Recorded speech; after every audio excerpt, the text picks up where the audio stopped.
কয়েকদিন আগেই রথতলা যাওয়ার মেলার ভিডিও পোস্ট করেছিলাম আর সেখানে বলেছিলাম আমার বাবুর জন্য একটা সারপ্রাইজ আছে। তো কি সারপ্রাইজ আছে সেই কথাটাই এই ভিডিওতে জানাবো। অ্যাকচুয়ালি ওকে তো আমরা মেলাতেই নিয়ে গেছিলাম, কিন্তু সেখান থেকে বেরিয়ে আমরা চলে গিয়েছিলাম কেএফসিতে। ও কেএফসির পকোড়া খেতে খুবই ভালোবাসে, তাই মেলা থেকে বেরিয়ে আমরা স্ট্রেট চলে গিয়েছিলাম অ্যাক্রোপলিসের কেএফসিতে। আর অ্যাক্রোপলিসের তখনই থিম ছিল জগন্নাথ, কারণ তখন জগন্নাথ দেবের রথযাত্রার সপ্তাহ চলছিল। রথযাত্রা শেষ হয়ে গেলেও কোথাও এখনো রথের মেলা শেষ হয়নি। যাই হোক, তারপর আমরা চলে গিয়েছিলাম থার্ড ফ্লোরে। আর সেদিনটা যেহেতু সানডে ছিল তাই অ্যাক্রোপলিসে প্রচন্ড ভিড় হয়েছিল। কি খাবে?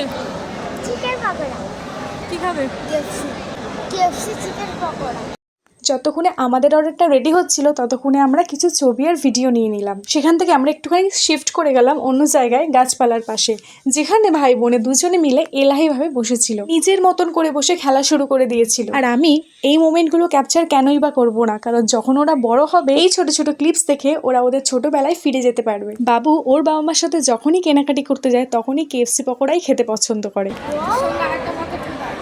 বাচ্চাদের যখন তাদের পছন্দের জিনিস দেওয়া হয় তখন তারা কতটাই না এক্সাইটেড হয়। কেএফসি অনেক পুরনো হলেও আমাদের ছোটবেলায় এসব মল কেএফসি কিছুই ছিল না, ছিল শুধু পাশের পাড়ার বিকাশ কাকার দোকান, যেখানে চাউমিন রোলের সাথে চিকেন পকোড়াও পাওয়া যেত। আমরা কিন্তু সেই পকোড়া পেয়ে খুব খুশি থাকতাম। এখনো সেই বিকাশ কাকার দোকানও আছে, সাথে চিকেন পকোড়া, রোল, চাউমিন সবই আছে, যা বাচ্চাদের জন্য মাঝে মাঝে নিয়ে আসা হয়। আর আমাদের বাচ্চারাও তাতে খুবই খুশি হয়। তাহলে ভিডিওটা এখানেই শেষ করলাম, টাটা।